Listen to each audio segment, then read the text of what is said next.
कक्षा 5 की हिंदी की पाठ्यपुस्तक रिमझिम में संकलित एक पाठ। पाठ का शीर्षक है फसलों के त्योहार।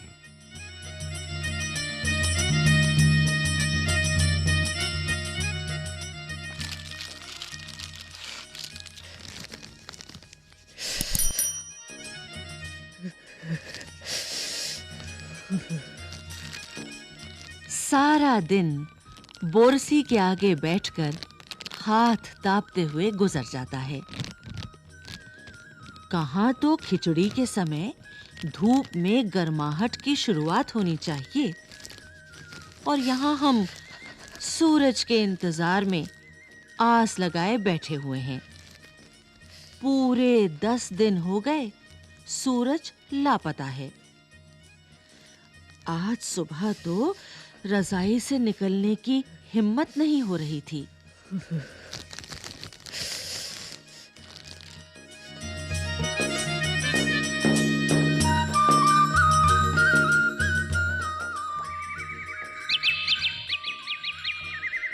बाहर देखने से तो समय का अंदाज बिल्कुल नहीं हो रहा, लेकिन घर में हो रही चहल-पहल अब पता चल रही है। रह रहकर कानों में कभी चांपाकल के चलने और पानी के गिरने की आवाज, तो कभी किसी के हांक लगाने की आवाज आ रही है। जा, भाग के देख, केरा के पत्ता आयल की ना। आज ई लोग के उठे के नईखे का। बोल, जल्दी तैयार हो खस। अब तो उठने में ही भलाई है।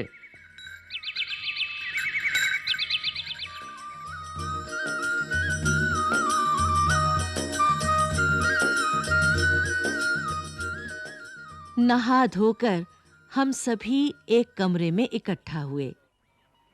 दादा और चाचा ने क्या सफेद चकाचक माण लगी धोती और कुर्ता पहना हुआ है।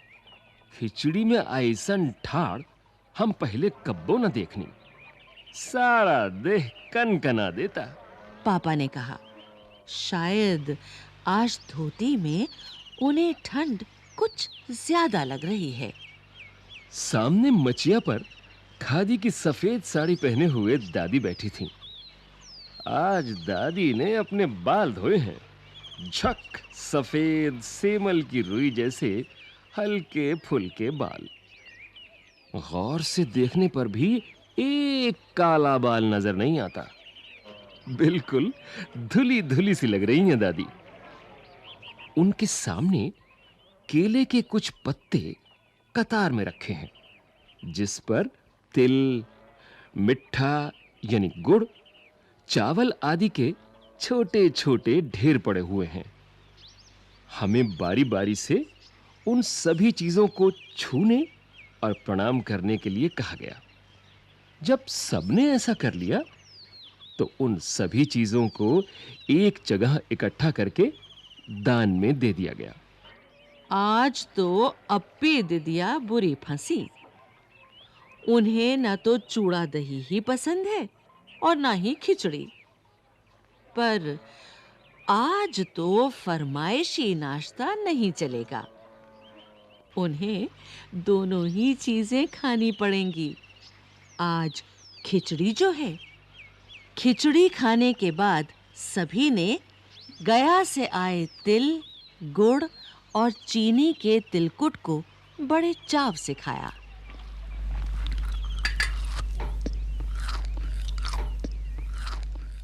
खाते-खाते मैं सोच रही थी कि कितनी अलग है ना ये खिचड़ी जो अभी हम मना रहे हैं।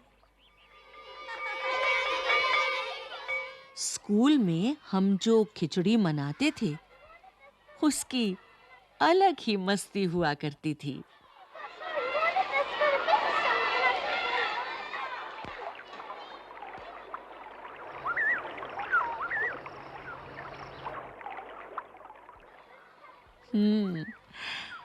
छुट्टी का दिन, नाव में बैठकर गंगा नदी की सैर, और फिर टापू पर बालू में दौड़ते हुए पतंग उड़ाना या उड़ाने की कोशिश करना।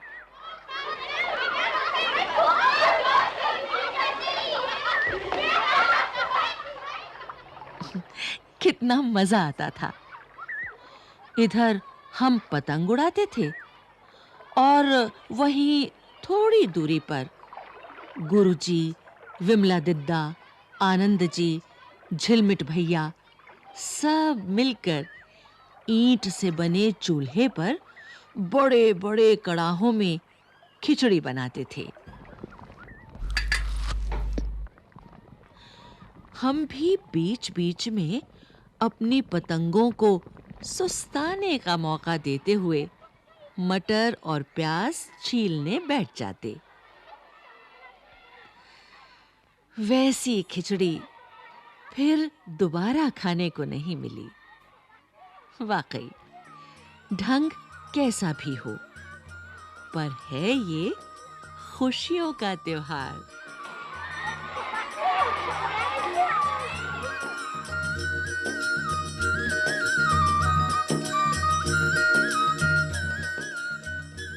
जनवरी माह के मध्य में भारत के लगभग सभी प्रांतों में फसलों से जुड़ा कोई ना कोई त्योहार मनाया जाता है। कोई फसलों के तैयार हो जाने पर खुशी बांटता है, तो कुछ लोग इस उम्मीद में खुश होते हैं कि अब पाला कम होगा। सूरज की गर्मी बढ़ने से खेतों में खड़ी फसल तेजी से बढ़ेगी। सभी प्रांतों और इलाकों का अपना रंग और अपना ढंग नजर आता है। इस दिन सब लोग अच्छी पैदावार की उम्मीद और फसलों के घर आने में खुशी का इजहार करते हैं।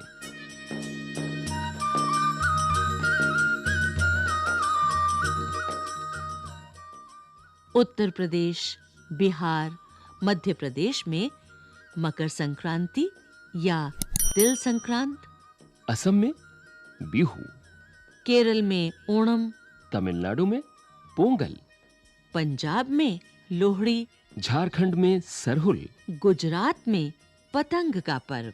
सभी खेती और फसलों से जुड़े त्योहार हैं। इन्हें जनवरी से मध्य अप्रैल तक अलग-अलग समय मनाया जाता है।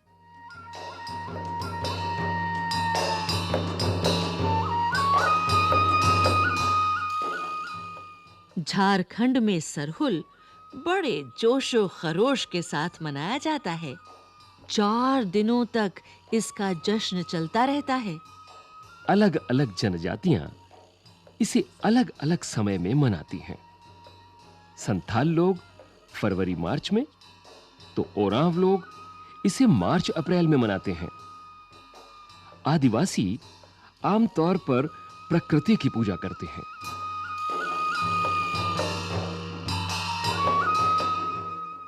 सरहुल के दिन विशेष रूप से साल के पेड़ की पूजा की जाती है।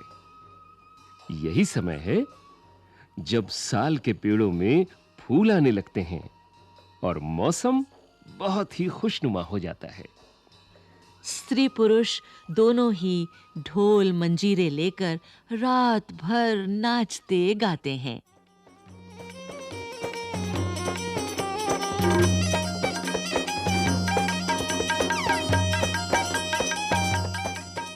चारों ओर फैली हुई छोटी-छोटी घाटियां, लंबे-लंबे साल के वृक्षों का जंगल और वहीं आस-पास बसे छोटे-छोटे गांव। लिपे पुते, करीने से बुहारे और सजाए गए अपने घरों के सामने लोग एक पंक्ति में कमर में बाहें डालकर नृत्य करते हैं।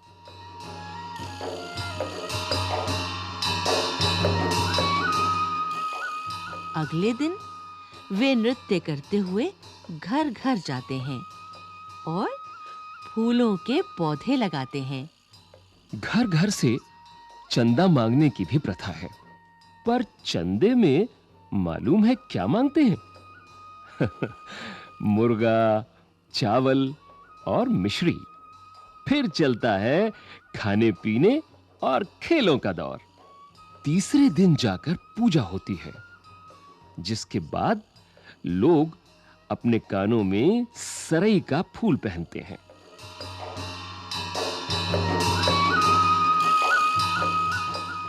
इसी दिन से वसंत ऋतु की शुरुआत मानी जाती है। धान की भी पूजा होती है। पूजा किया हुआ आशीर्वादी धान अगली फसल में बोया जाता है।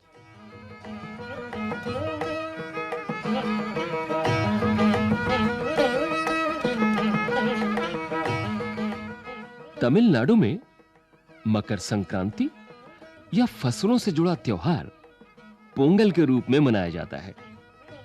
इस दिन खरीफ की फसलें चावल, अरहर, मसूर आदि कटकर घरों में पहुंचती हैं और लोग नए धान कूटकर चावल निकालते हैं।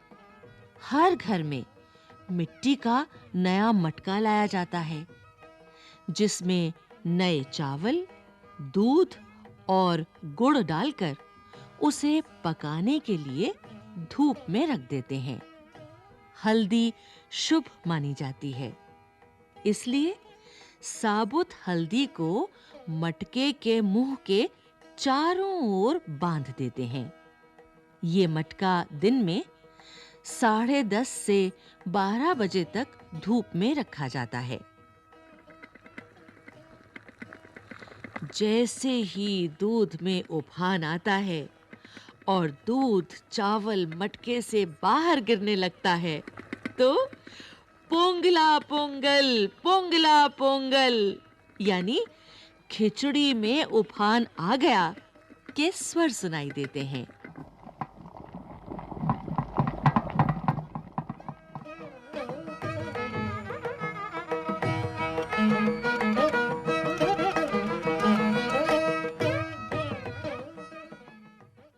दूसरी ओर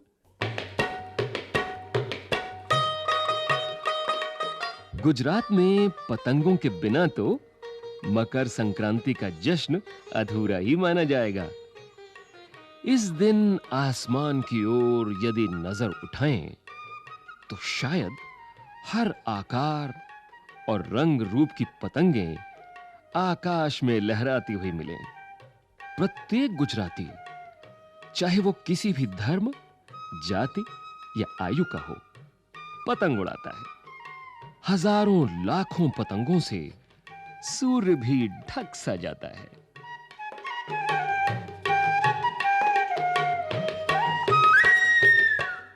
कुमाऊं में मकर संक्रांति को घुघुतिया भी कहते हैं।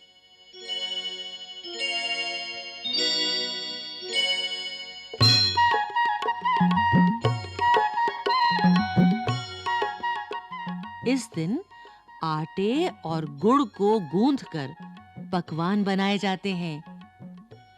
इन पकवानों को तरह-तरह के आकार दिए जाते हैं, जैसे डमरू, तलवार, दाड़िम का फूल आदि।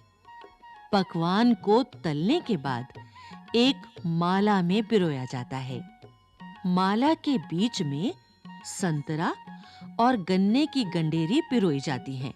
ये काम बच्चे बहुत रुचि और उत्साह के साथ करते हैं। सुबह बच्चों को माला दी जाती है। बहुत ठंड के कारण पक्षी पहाड़ों से चले जाते हैं। उन्हें बुलाने के लिए बच्चे इस माला से पकवान तोड़-तोड़ कर पक्षियों को खिलाते हैं और गाते हैं।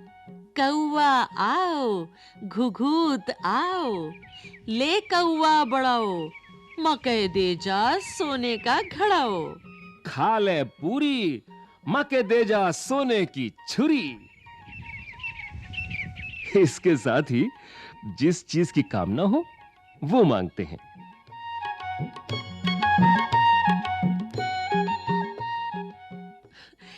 है ना कितने अलग-अलग अंदाज मकर संक्रांति को मनाने के। कहीं दूध, चावल और गुड़ की खीर बनती है, तो कोई 5 प्रकार के नए अनाज की खिचड़ी बनाता है। कहीं-कहीं लोगों का सैलाब नदी में स्नान के लिए उमड़ पड़ता है। लोग ठंड से ठिठुरते रहेंगे, पर बर्फीले पानी में कम से कम एक डुबकी तो जरूर लगाएंगे।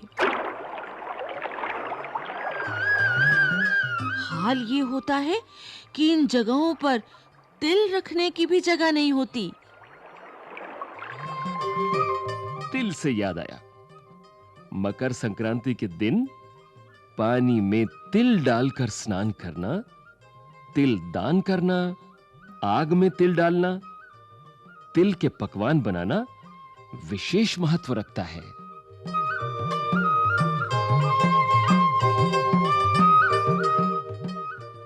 तुम्हारे घर या इलाके में इस त्योहार को कैसे मनाया जाता है? इसे खिचड़ी, पोंगल, मकर संक्रांति या कुछ और कहा जाता है? या तुम फसलों से जुड़े कोई और त्योहार मनाती हो? यदि तुम आपस में बात करो तो तुम्हें ये जानकर हैरानी होगी कि कई बार एक ही इलाके में रहने वाले लोग भी इस त्योहार को अलग-अलग ढंग से मनाते हैं।